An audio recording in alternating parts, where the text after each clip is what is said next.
No matter which computer model you look at, depressing is what this is looking like. It might be July before we have a really good chance at this rate of breaking this, which is a streak. Temperature-wise, 100 tomorrow, the coolest of the week, 104 on Friday, the warmest. Hang in there. All right, thanks, Chicago. Lessons you've learned about heat safety will come in handy not only this weekend, but for the weeks ahead. It's going to be a long, hot summer, which, speaking of which, summer officially arrives on Tuesday. Hot and dry, searching for relief, and that may be tough to find. Here's a little food for thought. Today was our 12th day of triple digits so far in 2022. Last year, we had it easy. 12 triple-digit days in all of 2021. The average is 29. Record most, as we talked about a lot, 2011 when we had 90. But get this, imagine not having a single triple-digit day from here on out. That was last year, although most of ours happened later on in the season. And also talking about triple digits, today was day number 2 of what could possibly break the record for June, which is 10 back in 2011.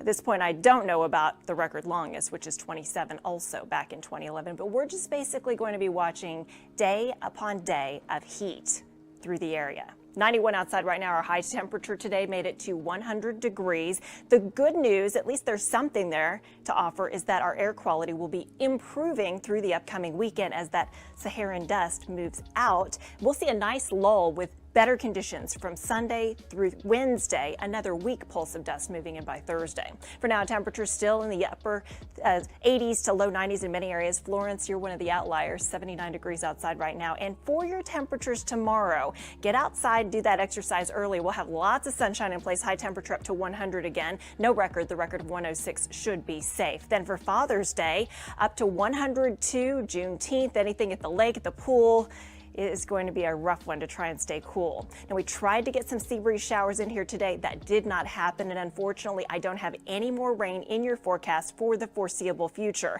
Not even the tropics are going to help.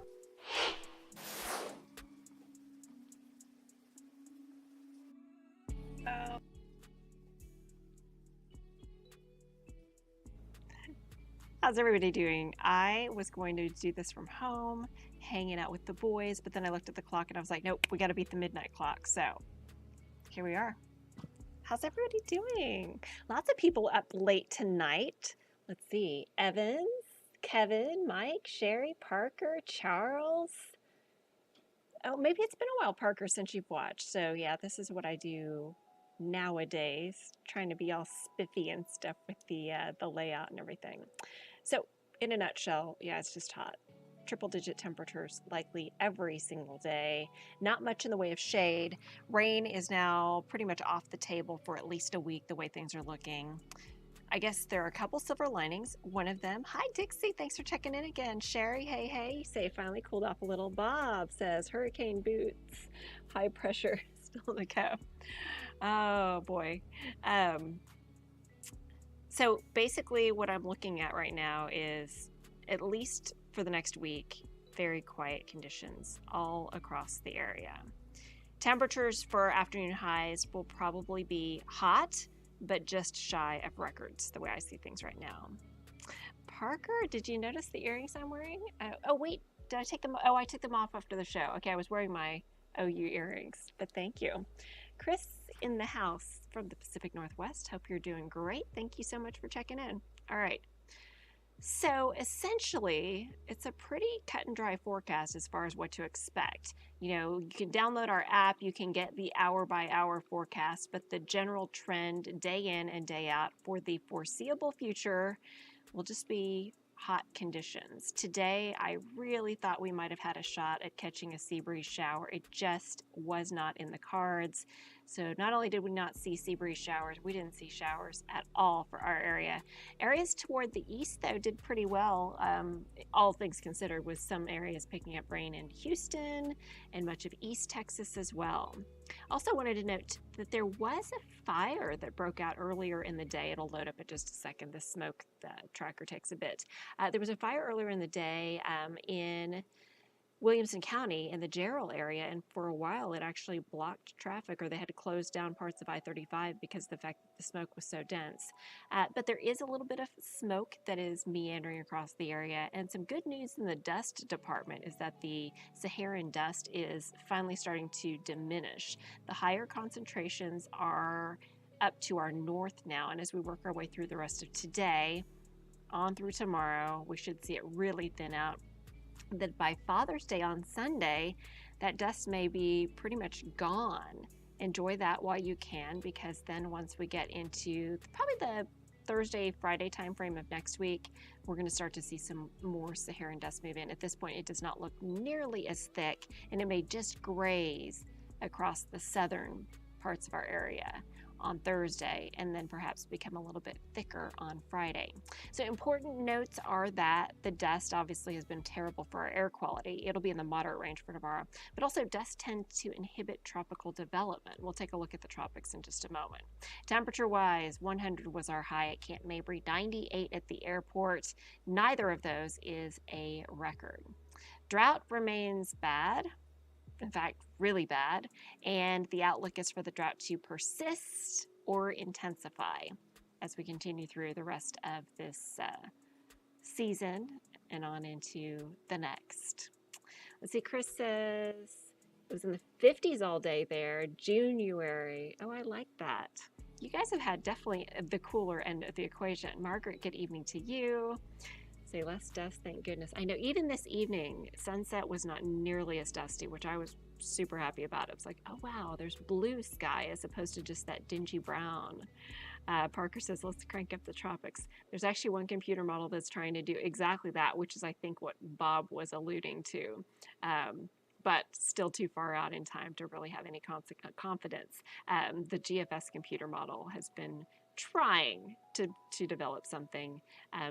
Yesterday, it was trying to develop something at the end of June.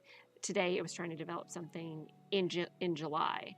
But we'll have to watch. I mean, at some point, the Gulf will start to become more conducive for tropical development, just not at this time. Air quality, moderate, not only Saturday, but Sunday, Monday, and Tuesday as well. So even though dust will be less of a factor, we may still have the usual ozone production just because of generally lighter winds and lots of sunshine in place.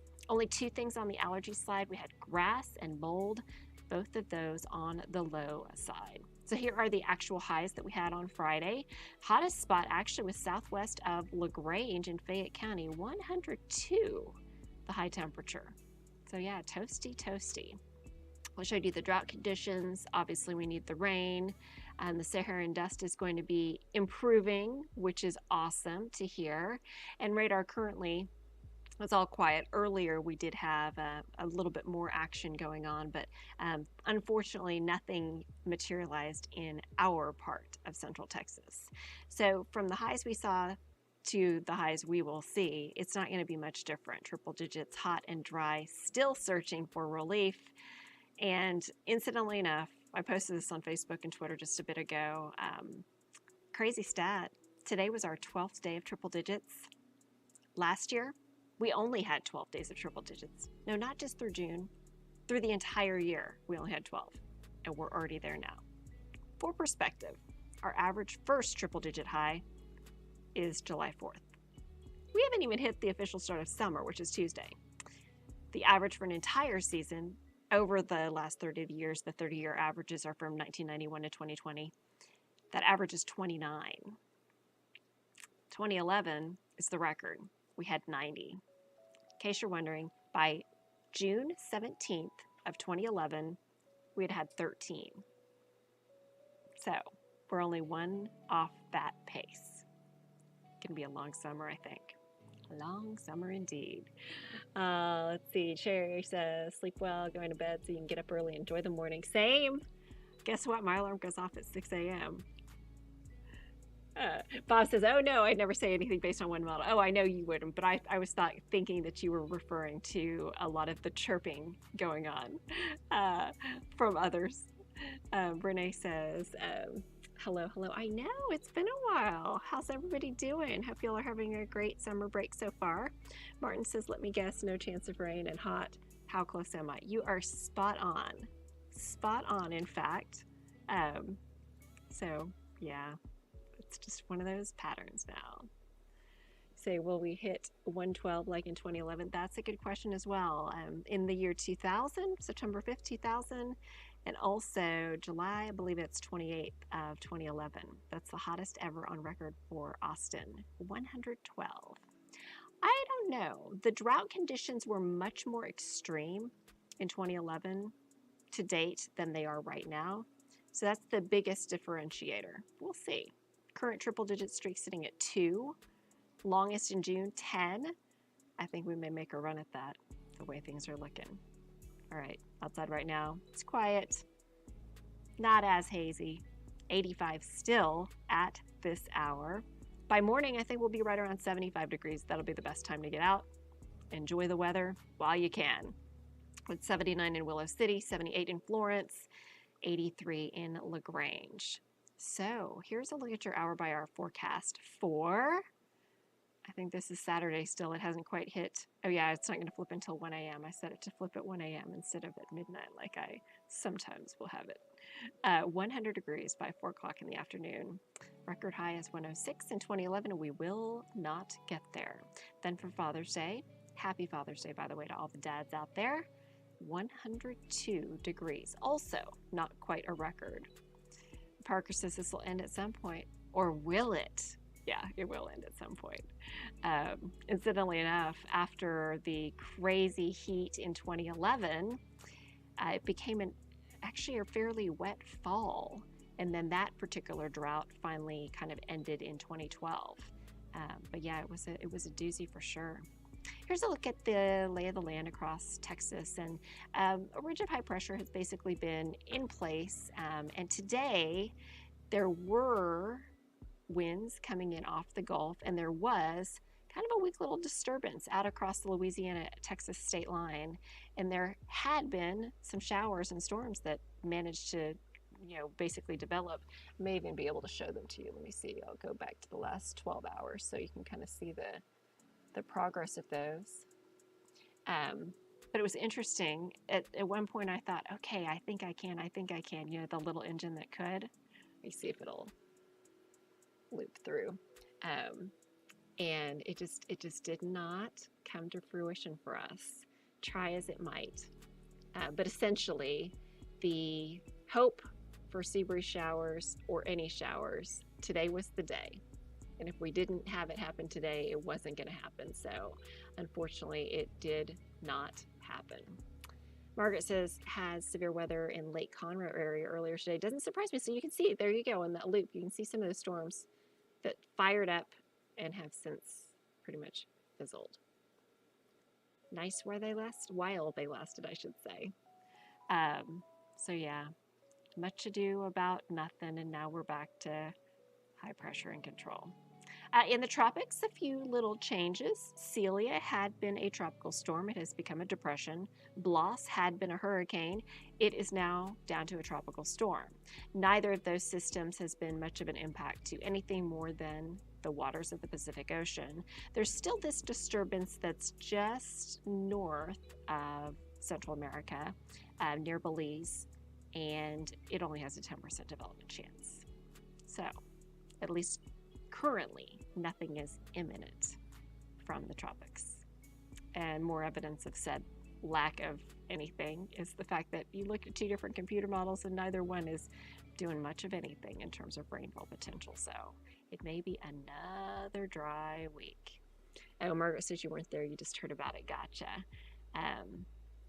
Yes, Chris, the wildfires in Bastrop. So just to put things in perspective, Chris is talking about how it's like January, as in really cold in the Pacific Northwest. Take a look.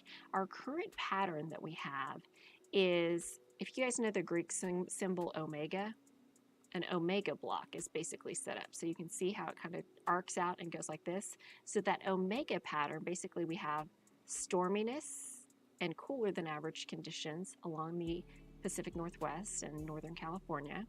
A similar scenario with an area of low pressure and abnormally cool conditions across New England. And then through the center of the country, we have a big ridge of high pressure. And that ridge is what is basically the reason that we have such hot weather, because an upper level ridge of high pressure means that there is sinking air, and sinking air compresses as it makes its way toward the surface. Compression heats, hence our hot weather. So will this ridge of high pressure break down? Well, it'll shift, but it won't necessarily break down much. Take a look. As we work our way through the upcoming weekend, we're going to see that ridge start to kind of actually intensify somewhat as we make our way toward around Tuesday. Those bright purple colors, that means it's even a stronger ridge. However, the omega block that I was talking about does shift. It just kind of morphs a little bit. So it's not something that's going to be kind of impermeable, but it is something that's going to like massage its way through the area, but still keep us in the crux of the very hot air.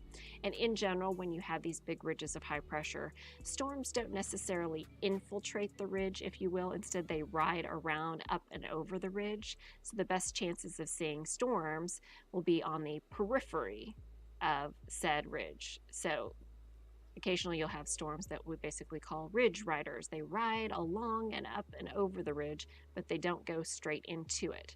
So it'll be a lot more difficult for us to see much in the way of storm activity. However, if the ridge is a little bit to our east, we at least like today have a shot at seeing some winds coming in off the Gulf and maybe some sea breezes.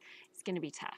I don't really anticipate much to change for us. And then we'll continue all the way through next week with that ridge of high pressure just ever present and even intensifying more. If I could make a guess, 8 days out, like a week from Saturday, so we're talking Saturday, June 25th, that's a day where I think we could reach right around 105, which would tie the hottest we've seen so far this season. That was back last Sunday. So we'll see. But the pattern is not conducive for us to see any type of cold fronts, any type of storms, anything like that. High temperatures for Saturday, right around 100 in Austin, Lockhart, Bastrop, right around 99 in Llano, 98 in Giddings, hazy sunshine and hot. Hour by hour forecast, starting in the 70s, best time to get outside, hands down.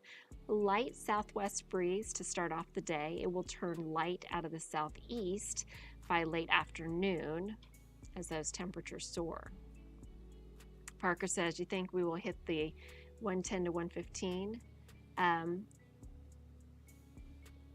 I do not at this point think that that's in the cards through the next week. What happens beyond then, I do, we'll cross that bridge when we get there. We've had some recent years where we've hit like 109. I think I recall that in the last couple of years. But it is so tricky. Forecasting 105 gets people fired.